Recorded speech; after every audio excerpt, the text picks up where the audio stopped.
Hello everybody, my name is Nemo and we are playing the expansion Revenge campaign again.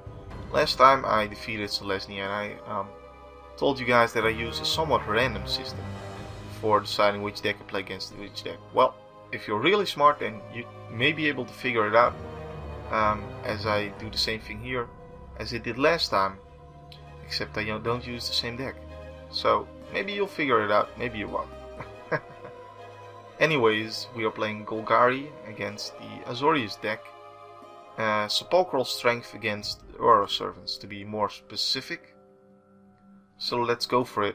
And last time I did mention it a little bit, but I do also play games online against other people. So if you're interested in checking that out, then feel free to check it out. Also, my hand is totally worthless and terrible, and I am playing against the computer, and I know I can just use escape and restart the duel, but yeah, I'm not gonna do that. I'm gonna have to take this hand and hope that I get something good. And then if I lose a few times, then and if I get pissed off enough, then I'll do it. Anyways, Diabolic Edict is however a very good deck against his deck, because his deck is about auras. And auras has one big problem, namely that if you have a removal spell and you cast it on a guy when they're trying to equip it with an aura, then they lose both the guy and the aura, and that is natural card disadvantage for their deck. Also, my my mobile phone, well, I guess a mobile phone is a telephone, isn't it? Well, in any case, it just completely recharges battery, and if you heard the sound, that was it. And anyways, so his deck has natural card disadvantage if I kill his guys with removal spells. However, the guy he has right now is an Invisible Stalker, which is a 2-cost 1/1 that is hexproof and unblockable. So this is an amazing guy to have in an aura deck, such as his deck. So you'd say, well, what am I gonna do about that? If he chats that with auras, then all of a sudden this card disadvantage is no longer an issue because they can't kill his guys. And his auras could get really big and really threatening because they can't kill his guys. But here's the answer. Diabolic Edict doesn't target anything, so hexproof doesn't matter. So, I could use that later on, but I think I should want to drop a threat of my own right now. In the next turn I could drop a Bellowing Tangleworm, which is really good, together with the Master of the Wild Hunt. So I guess I'll just... I mean, I like having the Diabolic Edict open so that I can kill his guy at any time. In the chance that he has a Totem Armor aura, then I can kill it before he gets Totem Armor, his guy. But it looks like I really want to be playing threats of my own, just because I have such big threats of my own to play. So I could also drop this, however, and then if I get a land on top, a swamp on top, then I can still use the Diabolic Edict, and after that I'll have less trouble with with the lands that I maybe not even have to make that choice. But no, it looks like I'm gonna draw another big guy next turn. Master of the Wild Hunt is pacified, which means it can attack a block, but it has an ability, it brings in 2/2 wolf tokens, such as this one, each turn.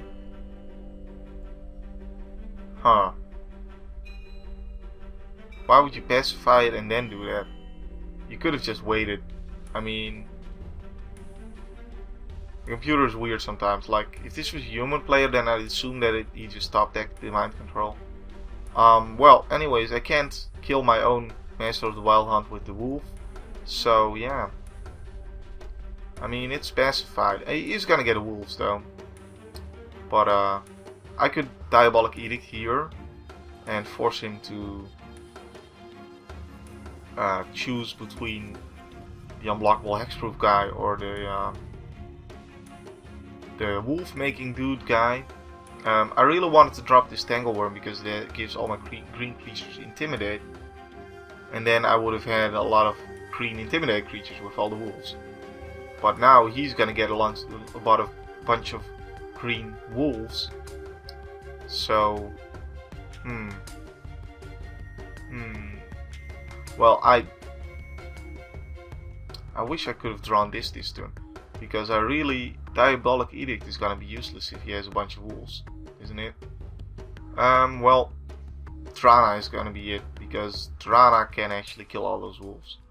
So as long as I can keep killing wolves with Trana, I'm not in trouble. So that's what I'm gonna go for. Because Trana has an ability to use mana to kill, to give creatures -0 -X, where X is the amount of mana I spend on it, +2. And then Drana herself gets +X +0, where X is the amount of mana I spend on it, +2. If you didn't get it, then read the card and it might make more sense to you. Yeah, I'll kill your wolf in reaction to that. It did kill my Oracle of Moldaya, which didn't do anything for me because there was no land on top. It just sat there and dealt 2 damage once. That's not really what you want out of a 4-drop. Even though this is a very powerful card, it may not be great then. And it certainly wasn't here. It wasn't worth the 4 mana in this case. So that's something to keep in mind, I guess. What? I guess for the totem armor, he really wants to make sure that he can keep making wolves. And I don't have the mana to kill that thing now. And he made the Academy Researchers. Well, I mean, if he gets big enough, if he gets enough wolves, then he can kill my Drana. So that's something, right?